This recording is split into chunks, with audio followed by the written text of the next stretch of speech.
Nous nous retrouvons pour la deuxième thématique de la journée. Nous allons parler d'hydrogène et faire le point sur ce vecteur énergétique avec Nathalie Locke, qui est chef de projet hydrogène pour la région Bourgogne-Franche-Comté. Alors l'hydrogène est perçu comme une solution énergétique d'avenir en France et particulièrement pour décarboner le secteur de l'industrie et celui de la mobilité. Ça reste une priorité dans le cadre de France 2030 et il y a plusieurs initiatives qui ont été mises en place à la fois au niveau national et régional. Quelle est la place aujourd'hui de l'hydrogène en France? Alors la région Bourgogne-Franche-Comté a développé sa propre stratégie en 2019 avec une feuille de route dotée de 100 millions d'euros. C'était l'équivalent du budget alloué à la filière hydrogène en France.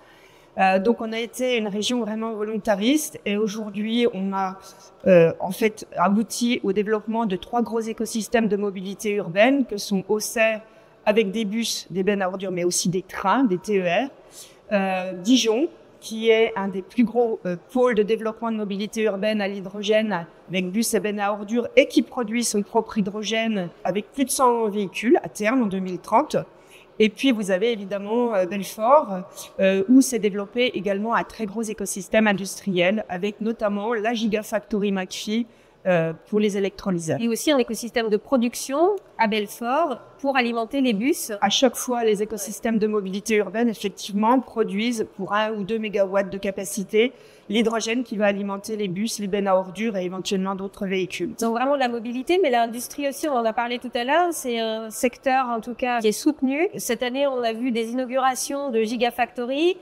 On sait qu'il va y en avoir très prochainement et ça, c'est sur le territoire. C'est sur notre territoire. Quand la feuille de route a été signée en 2019, il y avait de grands objectifs. C'était à la fois contribuer à la décarbonation, notamment de la mobilité urbaine, à le développement des écosystèmes qui présentent l'avantage d'avoir une consommation et une utilisation au même endroit, mais également des retombées économiques avec des implantations.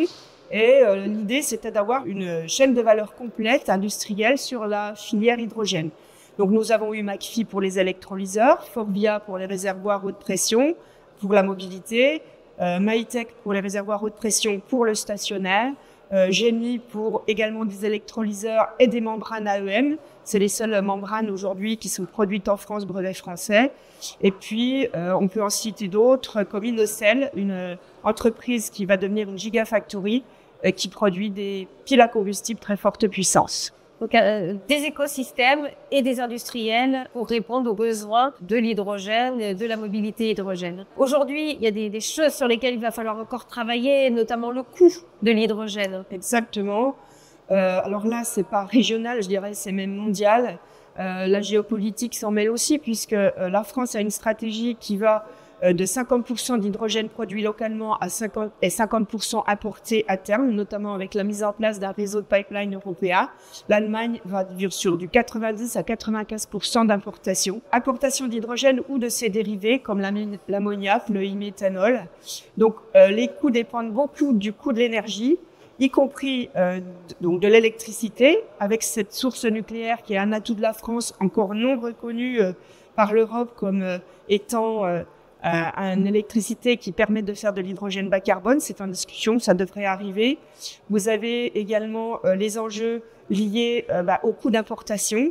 Et puis également l'enjeu, c'est aussi la production de l'hydrogène puisqu'on peut exporter des dérivés qui peuvent être aussi une source de revenus pour un pays. Donc on voit qu'il y a vraiment beaucoup d'éléments qui interviennent. On vise un coût à 3-4 euros en électrolytique, donc production hydrogène par électrolyse. En France, à 2030, entre 3 et 4 euros, ce qui rendrait acceptable le coût du kilo d'hydrogène pour notamment l'industrie et d'autres usages. On sera à la parité avec le diesel sur ces... Les autres énergies, quand l'hydrogène peut être une source de décarbonation pour l'industrie, de toute façon, il y a un postulat, j'étais hier dans une réunion RH2 entreprise à Bercy, la décarbonation, la transition énergétique coûtera de l'argent. C'est comme ça, mais est-ce qu'on a le choix? On pense avoir compris que non. Mais il faut quand même arriver à des équations qui permettent à l'industrie, aux différents utilisateurs finaux, producteurs aussi, qui vont engager les infrastructures de s'y retrouver.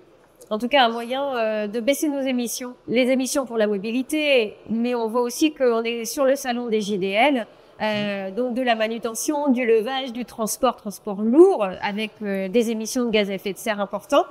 Aujourd'hui, on peut pas dire le thermique hydrogène va supplanter la fuel cell, la pile à combustible, et on peut pas dire que la batterie va rattraper la fuel cell sur certains usages. Alors, pour nuancer, à chaque cas d'usage, à chaque taux d'utilisation, puissance attendue, off-grid, pas off-grid, il y aura une solution. Il y a des enjeux sur certains, par exemple le transport lourd. Aujourd'hui, on a des solutions piles à combustible sur des camions, mais qui sont concurrencées par le thermique. Sur les camions, ça va bien, mais vous mettrez pas un bus à hydrogène thermique. Donc, on brûle dans un moteur, ça fait du bruit. Le but, c'est de supprimer le bruit aussi. Voilà. C'est pas que les émissions de gaz à effet de serre. La batterie toute seule, c'est mature quand c'est pour des plus petits trajets. Les batteries qui font 600 km aujourd'hui d'autonomie, ça n'existe pas. Donc, on a cette solution hybridée entre les batteries et les piles à combustible, qui d'ailleurs se développe par exemple sur le Renault Master, qui a utilisé donc un utilitaire qui a besoin d'autonomie, mais qui est quand même un petit véhicule par rapport à un camion. On a ce genre d'hybridation. Et de toute façon, on peut pas. Aujourd'hui, j'étais hier encore à cette conférence qui disait pour le transport long, le camion, aujourd'hui, bien malin qui sait dire si ça va être que du thermique ou de la pile à combustible. Alors, les deux sur le camion, ça ferait quand même beaucoup, mais il y a beaucoup de choses à faire, d'autant que toutes les technologies qu'on vient de citer, thermique, hydrogène, pile à combustible et puis batterie, sont toutes en plein essor de développement, en innovation, ce qu'on disait tout à l'heure. On n'est qu'au début de toutes ces technologies, finalement, et on voit comment ça va évoluer. Dépendra un peu des usages. Des usages, et puis de l'endroit où on se trouve, est-ce qu'on est à proximité d'une production d'hydrogène, à proximité d'une source électrique, off-grid, enfin voilà.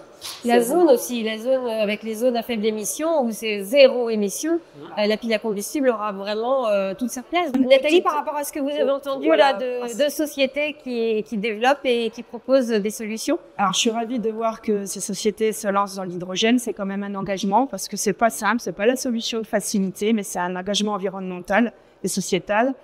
Et on voit bien à travers les deux exemples que tout l'enjeu, c'est la production donc d'hydrogène décarboné et de transport, l'apport à l'utilisateur.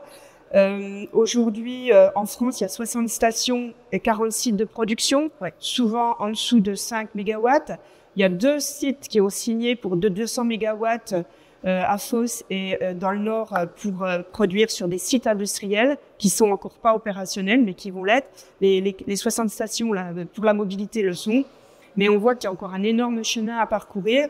Et si on va vers l'électrolytique, qui est quand même la stratégie nationale, puisqu'il y a plein d'autres façons de faire de l'hydrogène, mais c'est à partir de l'électrolyse qu'on envisage ça. On peut transporter facilement l'électricité jusqu'à l'électrolyseur.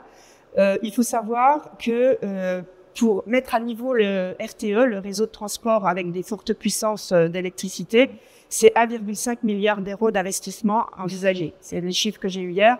Donc on voit qu'il y a quand même beaucoup de choses à faire. C'est aussi pour ça qu'on des régions qui ne sont pas où il va y avoir ces gros hubs hydrogène de production massive et d'usage massif localisé. On travaille, nous, à des productions infra avec du 5 mégawatts, du 20 mégawatts. On va voir comment on s'en sort, mais il y a de la demande. Et je pense que ça peut arranger aussi des entreprises comme vous. Et ça sera bien évidemment du décarboné ou du bas carbone, voire du vert à partir des ENR, puisque tout l'enjeu, c'est les productions actuelles d'hydrogène carboné doivent être remplacées par de l'hydrogène décarboné ou bas carbone. Et puis, il va y avoir une augmentation de la demande. Donc, il faut aussi alimenter cette augmentation de la demande. Donc, tout un enjeu. Et c'est là que l'avenir de l'hydrogène se situe aujourd'hui. En tout cas, ce qu'on peut voir, c'est que l'année dernière, on avait parlé déjà d'hydrogène au JDL.